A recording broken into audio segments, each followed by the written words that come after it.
Hello students. Today we will study chapter 9 of science, the living organisms, characteristics and habitats. This is the part 1 of the chapter, and in this part we will cover the following topics: introduction, adaptation, acclimatization, habitat, biotic and abiotic components of a habitat, terrestrial habitat in which we will cover desert, mountains, grasslands, aquatic habitat in which we will study ocean, ponds and lakes. Now, before starting, let us understand what the organisms are. The term organism signifies the huge variety of living things around us. These living things could be some huge animals like elephant, bear, giraffe, or tiny animals like worms or insects. These organisms are found everywhere, maybe in forest, in the desert, in the water. There is no place on the earth where the organisms are not found. In different locations, different kinds of living organisms are found. This is because their surroundings are different. For example, if you go to forest, you will find large number of trees. There is all greenery everywhere, and you will also find a variety of animals living there. Large animals like tiger and giraffe as well as tiny animals like insects can be seen there. And if you go to the desert, you will see very little water is available in the desert. It is very hot in the daytime and very cold at night in the desert. The environment of desert is altogether different from forest. In forest, large variety of trees is there, whereas in desert, very less trees are found. So the animals like camel and plants like cactus can live in the desert. If we talk about the sea, plants and animals are surrounded by salty water. Most of the animals use air dissolved in water. We find variety of organisms in the sea which is different from forest and desert. Now let us study two different kinds of organisms from the desert and the sea, a camel and a fish.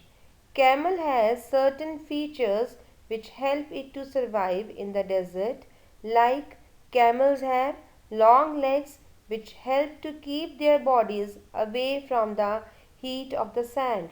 They excrete small amount of urine, their dung is dry and they do not sweat, and that is why they can live for many days without water. On the other hand, the fish have streamlined body which help them to move in water. They have slippery scales on their body which protect the fish. They have fins that help them to swim and change directions. They have gills which help them to breathe in oxygen dissolved in water. In these two examples, we have seen that features of a fish help it to live inside the water, and the features of a camel help it to live in a desert. So, in the same way, all the organisms have certain features that help them to live in the surroundings in which they are found. And the presence of specific features or certain habits which enable an organism to live naturally in a place is called adaptation. We know that fish cannot survive in the desert and camel cannot survive in the sea. This is because adaptation of fish and camel differ depending on their place of living. We know that the organisms exist in very cold as well as very hot climates. But how? Because of adaptation. So, adaptation is the method by which organisms get well adjusted to the climate.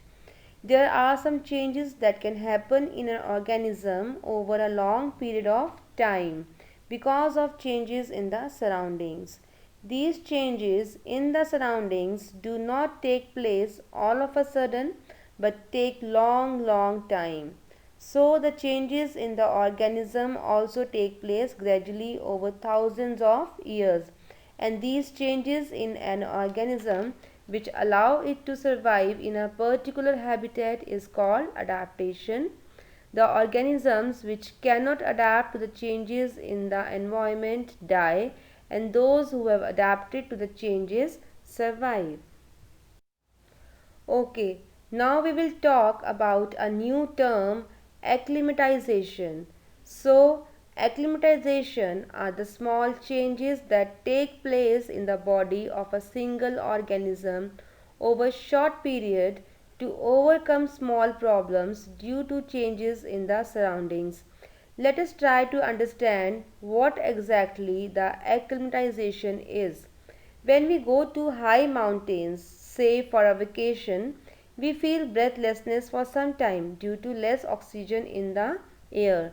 Soon our body adjusts itself and we become normal. These small and temporary changes in body which make an organism better suited to its changed surrounding are called acclimatization. These changes are different from adaptation that take place over thousands of years. All organisms, whether plants or animals, need food, a place to live, and other materials like water and oxygen from the surroundings. All these things are provided by the habitat of an organism. But what actually is this habitat? Habitat is a place where organisms live naturally, or it is the natural home of an organism. But what is the importance of habitat? Habitat provides food, water, air, shelter, and other needs of organisms. Now, forest is a habitat as it is the home to many wild animals. Another example of habitat is ocean, where large variety of fishes, crabs, starfish, whale, seaweed, etc. lives. Some other examples of habitat are pond, lakes, desert, coastal regions, rivers, mountain regions, as they are home of many plants and animals. Okay, let us talk about the components of habitat. Basically, there are two different components of the habitat which play very important role. So the first component is the biotic component and the second component is the abiotic component.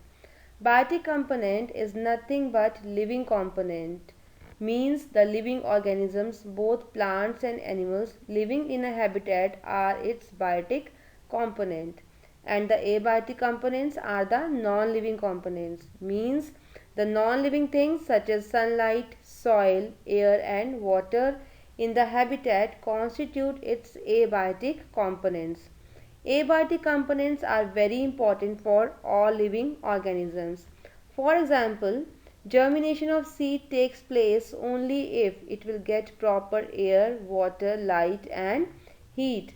Here, seed is the biotic component and air, water, light and heat are the abiotic component. So, for the germination of seed or for the growth of plant, abiotic factors like air, water, light, heat are very important. Let us talk about the types of habitat. Habitats can be generally of two types, terrestrial and aquatic. Terrestrial habitat. Terra means land. The plants and animals that live on land are said to live in terrestrial habitat. Desert, mountains, grasslands are some examples of terrestrial habitat. The other type of habitat is aquatic habitat. Aqua means water. So the animals which live in water are said to live in aquatic habitat. Ocean, pond, sea, lakes are some examples of aquatic habitat. Now let us study these habitats in detail, and for this we will start with desert. As we have discussed earlier, desert is an area that receives very less rainfall. Here the days are very hot and nights are very cold. Soil is also dry and sandy, which do not support the growth of most of the plants. Now let us look at some of the plants that are seen in desert. The most common plant found in desert is cactus. There is minimum water loss in cactus as its leaves are modified as spines. Since the water loss takes place through leaves, so smaller the leaves, the less will be the water loss. Photosynthesis in desert plants take place through the green stems. In desert plants, water is stored in the stem, and that is why stem is swollen and fleshy. Stems are covered with thick waxy coating that helps to retain water by preventing the water loss. Desert animals. Now the type of animals that we see in desert also survive in the desert with less food and water. The most common animal found in desert is camel. The features of camel we have discussed earlier. There are some other animals in the desert like the desert snake that go deep under the soil and stay there. They live in burrows so as to escape from heat. There are some other animals like kangaroo rat that gets all the water it needs from its food. The next habitat is the mountain region. Let us first talk about the climatic conditions in the mountain region. As you go higher in the mountains, the temperature decreases. Mountains are very cold and windy. In some areas, snowfall also takes place in winters. Now let us see what kinds of plants and animals are found in the mountain regions. So let us first talk about the plants in the mountain regions. Cone-shaped trees are mostly seen in the mountain regions. They have sloping branches and needle-shaped leaves. Whenever there is rainfall or snowfall, the rainwater or snow slide off easily through the slopes of the leaves.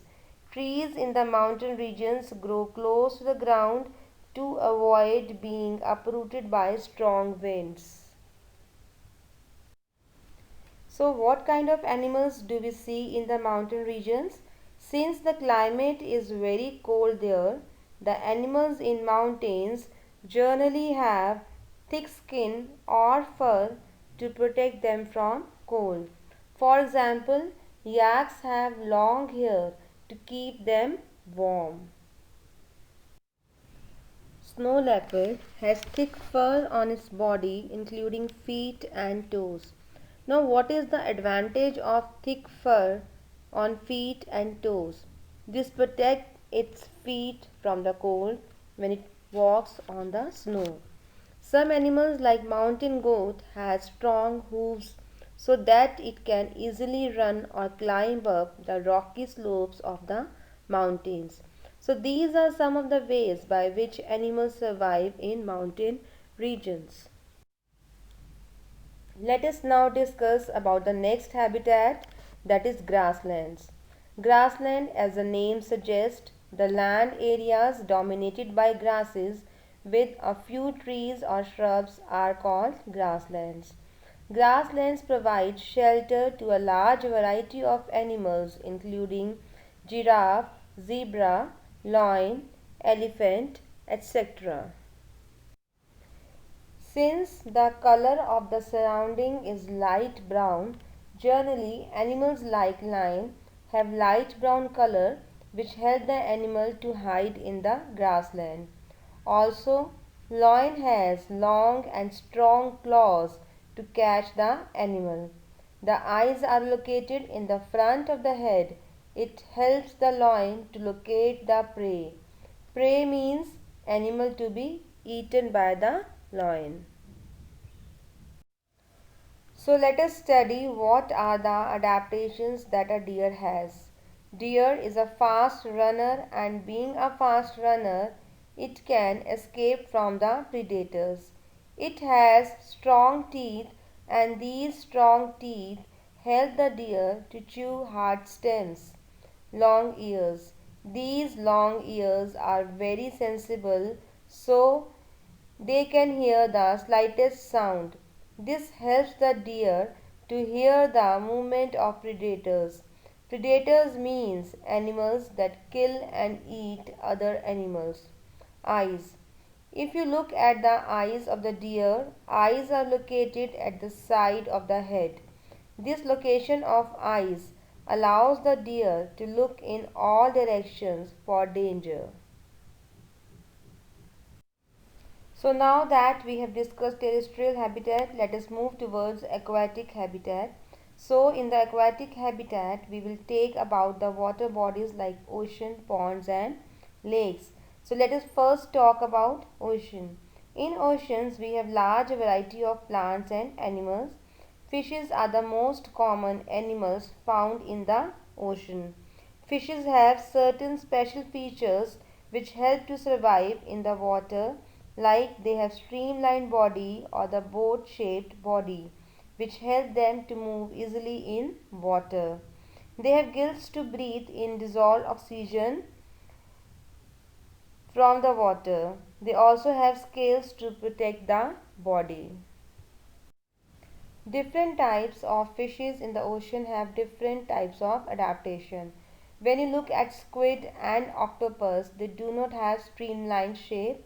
They stay deeper in the ocean near the seabed and catch any prey that moves towards them. And when they move in water, they make the shape streamlined. Now there are some other animals in the ocean like dolphins and whales that do not have gills. Then how do they breathe in water? They have blowholes that are located on the upper parts of their heads. These blowholes allows them to breathe in air when they swim near the surface of water. They can stay inside the water for a long time without breathing. They come out to the surface from time to time to breathe in air. Let us now talk about other water bodies like ponds and lakes. Plants found in ponds and lakes have roots fixed in the soil below the water.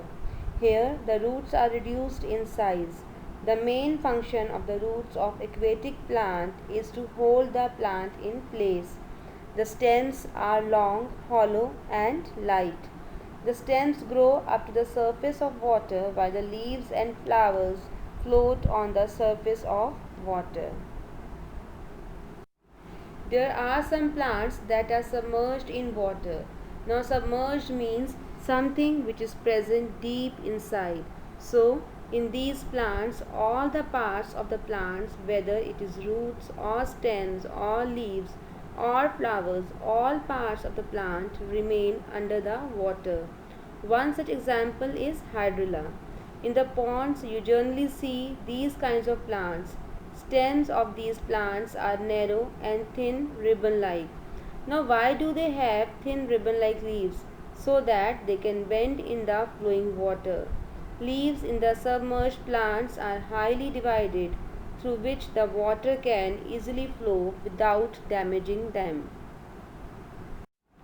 When we talk about animals in ponds and lakes, again large variety of fishes are found there. Besides this, there are other animals like frogs which live in ponds and lakes. Now the frogs are amphibians, that is, they live both on land as well as water. Some of the adaptations of frog are they have strong back legs that help them in leaping and catching their prey. When they are in water, they swim with the help of their webbed feet. Children, I hope the topics that we have covered today are clear to you. We will continue the chapter in the next class. Till then, keep learning, keep enjoying.